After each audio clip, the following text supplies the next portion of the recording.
Olá pessoal, sejam muito bem-vindos ao MovaCast. Eu sou o Thiago Serafim, o host e o rosto desse programa, e hoje quero falar sobre um assunto no qual um internauta, um seguidor, me deu sugestão de falar por aqui. Bom, antes de mais nada, se você está curtindo esse canal, se você está curtindo esse conteúdo, não deixe de dar o like, de se inscrever e de ativar o sininho. Se você está ouvindo esse programa pelas plataformas de áudio, como Spotify, Amazon Prime, Apple Podcast, Google Podcast, enfim, qualquer plataforma de áudio, não deixe de seguir para acompanhar as novidades. Todo domingo, às 20 horas e 18 minutos, nós estamos no ar. Mas vamos agora ao que de fato interessa, né? Outro dia, e falo outro dia porque foi bem recente, acho que 2 dias ou 3 dias atrás, eu abri uma caixinha de perguntas no Instagram e perguntei para quem acompanhava lá o MovaCast, aliás, pessoas de todo o mundo praticamente acompanhando o MovaCast, vários países, isso me deixa muito feliz. Depois de compartilhar essa informação, eu abri uma caixinha de perguntas pedindo temas, pedindo assuntos específicos, e o Thiago Rocha, né, foi um dos indivíduos que respondeu a caixinha sobre uma pergunta interessante, algo no qual eu ainda não falei por aqui no MovaCast, não falei inclusive nem no meu canal no YouTube, que é sobre a interação entre o profissional de educação física e a fisioterapia nos indivíduos de reconstrução do ligamento cruzado anterior. E essa é uma dúvida que é comum, não só dos indivíduos profissionais de educação física, e principalmente que tipo de profissionais? Personal training e os preparadores físicos. Essa não é uma dúvida só desses indivíduos, mas é uma dúvida dos pacientes, dos clientes que estão em processo de tratamento. É uma dúvida comum, especialmente no ambiente clínico particular, é eles me perguntarem, Thiago, quando que eu posso voltar para a academia? E às vezes alguns profissionais preferem segurar por muito tempo o indivíduo dentro da clínica. Claro, né, respeito essa opção, mas não é uma opção que vai muito ao encontro do que eu penso. Eu preciso dar um pouco de independência para o indivíduo. Vamos lá, vamos pensar na teoria da autodeterminação.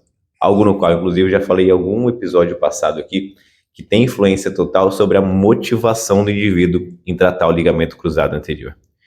Dentro da teoria da autodeterminação, a gente tem 3 pilares que são importantíssimos. Um é o vínculo do indivíduo com o ambiente, ele se sentir à vontade naquele ambiente. 2, ele se sentir competente, então a gente conseguir fazer com que ele faça tarefas no qual ele consiga realmente fazer e não colocar tarefas muito difíceis no qual ele não vai conseguir fazer e vai se frustrar, automaticamente vai perder a motivação. E o terceiro ponto, não menos importante, é a autonomia. Esse indivíduo precisa fazer parte de forma ativa do tratamento. Então, esses 3 pilares vão fazer uma motivação maior no indivíduo. Se eu falo para ele, olha, você não pode fazer academia até o 6º, 7º mês. Poxa, mas por quê? Né? Nem fazer membros superiores, nem abdominal, nem ir para fazer uma bicicleta, nem para fazer um treino aeróbico. Bom, por que não, né? Por que não dar uma certa independência para o indivíduo? E é algo que alguns colegas preferem segurar por algum tempo, respeito, preferem ser um pouco mais conservador nesse período, mas eu, um cara especialista em fisioterapia esportiva, prefiro deixar o indivíduo o mais próximo das atividades possíveis. Por mais que o tratamento seja longo, ele só vai retornar de fato ao esporte depois de quase 1 ano de tratamento, algumas coisas ele já consegue ir realizando. Por isso que, quando os indivíduos perguntam para mim quanto tempo posso voltar para a academia, eu costumo deixar em torno de 12 semanas. Isso dá mais ou menos ali, um pouquinho menos, aliás, de 3 meses de tratamento. Por que 12 semanas, Thiago? O que é esse número mágico? Você jogou para cima e decidiu 1 mais 2 igual a 12 semanas? Não. 12 semanas por quê? Porque a partir de 12 semanas a gente já tem um processo um pouco melhor com controle inflamatório, controle de edema, uma normalização da marcha, o indivíduo começa já a trotar, ele tem uma independência maior que não vai limitar ele para tantas coisas na academia. Além disso, a gente consegue, respeitando aí esse período, utilizar de alguns exercícios no qual ele não conseguiria fazer antes. Por exemplo, a partir de 12 semanas, a gente consegue fazer exercícios em cadeia cinética aberta, cadeira extensora, cadeira flexora, com amplitude total de movimento, coisas que antes a gente não conseguia. Então, às vezes a gente libera o indivíduo para ir para a academia um pouquinho antes, fazendo membro inferior, ele se sente tão à vontade, tão seguro, que ele vai e exagera um pouquinho e pula algumas fases. E a parte de membros superiores, é claro, alguns indivíduos têm academia em casa, academia em seus prédios, isso não é algo que eu limito, mas peço para ter algumas restrições, principalmente com exercícios que envolvem um pouco mais de estabilização em posição de agachamento, com um pouco de força de membro inferior, a gente precisa ter algum cuidado. Então, por isso que eu prefiro liberar em torno de 12 semanas, aí o indivíduo já tem praticamente todo o arsenal aí de movimentos para realizar. E aí, em virtude disso, a gente consegue complementar. É por isso que no ambiente mais clínico, no ambiente não relacionado ao clube de futebol, aliás, semana passada eu postei um vídeo no meu canal falando como é o tratamento dentro de um clube de futebol de ligamento cruzado anterior. E um pouquinho diferente daquele tratamento é o tratamento de uma clínica. O indivíduo vai 2 vezes na semana, vai 3 vezes na semana. E aí o que acontece? Como agora ele consegue ir para academia, a gente pode reduzir um pouco a frequência dele na fisioterapia. Eu não estou menosprezando aqui o meu trabalho e dando mais importância ao treinamento. Não, estou falando que dá para trabalhar em conjunto desde o início. Então, dá para trabalhar em conjunto com um profissional de fisioterapia, profissional de educação física? Sim, dá, e muito certo. Aliás, é um ambiente que eu preconizo, é um ambiente dos sonhos para qualquer reabilitação. Por quê? A partir do 3º mês, o indivíduo começa a ganhar, então, mais força dentro da academia. E a gente consegue trabalhar algumas outras coisas mais específicas dentro da clínica, que envolve principalmente controle neuromuscular, exercícios de estabilização, um pouco mais de educação do movimento e a parte mais funcional. Mas isso, né, não quer dizer que ele vai abandonar a fisioterapia e vai só seguir agora treinando. Não. Apenas a frequência dele reduz. Automaticamente, no ambiente particular, o custo dele com o tratamento também vai reduzir. Porque ao invés de ele ir 3 vezes na semana, como ele ia no 1º, 2º, 3º mês, agora ele vai 2. Então, com isso, ele já tem 3, 4, 5 sessões a menos no mês. No sistema que a gente está montado atualmente, onde o pagamento é por sessão, isso já dá uma redução do custo considerável, suficiente para ele pagar personal trainer e ainda sobrar bastante dinheiro. Bom, mas vamos lá.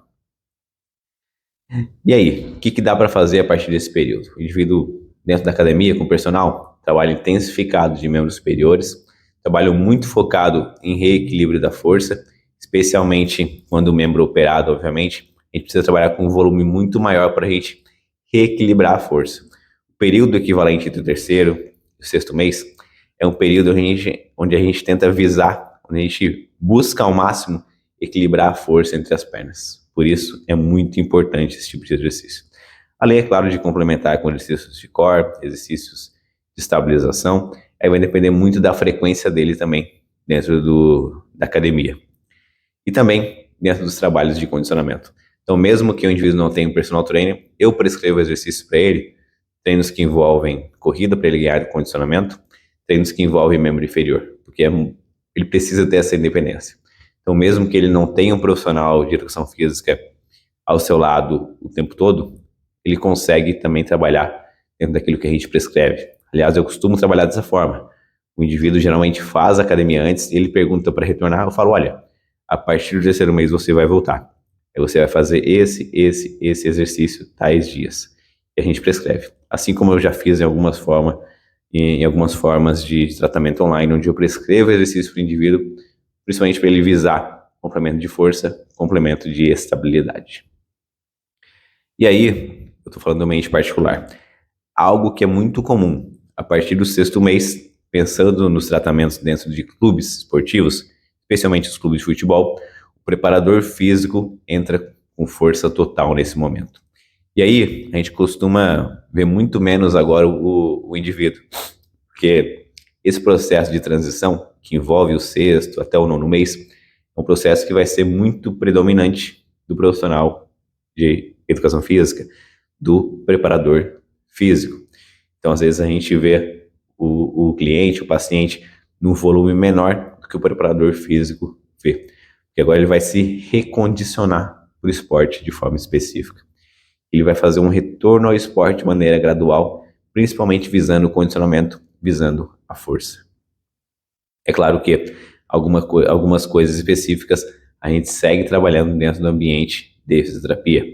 Então, um ambiente que mesmo nós, profissionais, precisamos ainda estar com o indivíduo, não necessariamente no ambiente clínico. Então, a gente passa de uma transição clínica para uma transição de campo. O fisioterapeuta vai para campo também, isso eu preciso entender. Aliás, hoje eu não estou mais dentro do futebol de forma full time, né? Mas eu recebo atletas do futebol. E o que eu tento fazer com esses indivíduos? A gente procura encaixar espaços na agenda onde a gente consegue ir para ambientes maiores, ambientes de campo, porque a parte de transição desse indivíduo precisa ser feita comigo também. Precisa ser feito dentro da fisioterapia. É lá que a gente consegue ver alguns detalhes um pouquinho diferentes. É uma mudança de direção um pouco mais dificultosa de um lado do que do outro. É uma aterrissagem de um salto que está diferente. É uma desaceleração que está um pouquinho diferente. Então, esses gestuais, a gente vai trabalhando de maneira específica na transição de campo. E aí, o profissional de educação física, o preparador físico, vai trabalhando também condicionamento com esse indivíduo, envolvendo salto, mudança de direção, envolvendo gestos específicos do esporte, desde que trabalhado em conjunto conosco. Então, qual que é o papel do profissional de educação física dentro de uma reabilitação do ligamento cruzado anterior? Eu diria que é fundamental para quem visa performance, para quem visa a performance, para quem visa o esporte de alto rendimento ou mesmo esporte amador. Justamente porque vai potencializar o seu ganho de condicionamento, vai potencializar o seu ganho de força e você vai voltar muito mais pronto para o esporte. Eu sou muito fã, tento ao máximo trazer profissionais de educação física para estarem entendendo um pouco mais a reabilitação do ligamento cruzado anterior. Os pacientes incomuns que sofreram lesão do ligamento cruzado anterior estão em tratamento, possuem algum profissional de educação física com eles, eu procuro sempre orientar algumas coisas para serem potencializadas nos seus treinos. Acho que isso para mim é um trabalho muito importante. E o trabalho dos sonhos é um trabalho onde, mesmo no ambiente clínico, a gente tem essa transição de uma maneira mais específica. E a transição envolvendo não só o ambiente clínico, não só o ambiente de estúdio de funcionais, não só envolvendo a academia, mas também o campo, também o esporte de forma específica. Acho que isso seria o suprassumo aí da fisioterapia e de uma reabilitação do ligamento cruzado anterior. Bom, se você gostou desse conteúdo, não deixe de se inscrever no canal. Agradeço ao Thiago Rocha, que foi o indivíduo que respondeu lá a caixinha de perguntas, deu a sugestão do tema, pois realmente era um tema que talvez estivesse faltando aqui. Eu tenho algumas conversas com profissionais de educação física, em alguns Movacasts passados, profissionais que trabalham com vôlei profissional, futebol profissional de elite. Então são conversas legais para entender um pouco sobre a preparação física desses indivíduos também. Se você tem curiosidade, se você quer entender um pouco mais, vai lá nos Movacasts passados, que estão no Spotify, esses são episódios mais antigos que eu ainda não havia colocado no YouTube. Se você gosta desse tipo de assunto, vai lá que vai agregar muito valor a você. Se você está curtindo esse canal, não deixe de se inscrever, de dar o like, de compartilhar e de ativar o sininho. Se você conhece alguém que está passando por uma reconstrução do ligamento cruzado anterior, por uma reabilitação do LCA, manda para ele esse episódio, manda para ele o episódio passado, e vai gostar desse conteúdo. A educação faz parte do tratamento e potencializa os ganhos. Não deixe de se inscrever. Até mais. Tchau, tchau.